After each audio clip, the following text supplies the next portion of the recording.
Hi, in today's video we'll discuss how to withdraw money from Acorns. Watch until the end to learn more. Before withdrawing money from your Acorns Invest account, ensure you've linked a verified checking account to your Acorns. Once done, follow these steps. Log in, visit acorns.com link in the description and use your credentials to log in. You can also use the Acorns app for this transaction.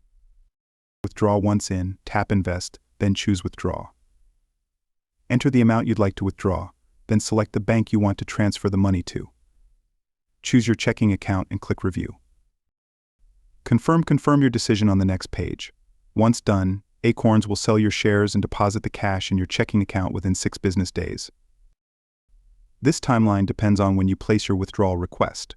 For instance, placing a sell order before 11 a.m. PT when the stock market is open results in same-day processing. Placing your order after 11 a.m. PT means Acorns will sell your shares the next market day. That's how you withdraw money from Acorns. Thanks for watching. Until next time.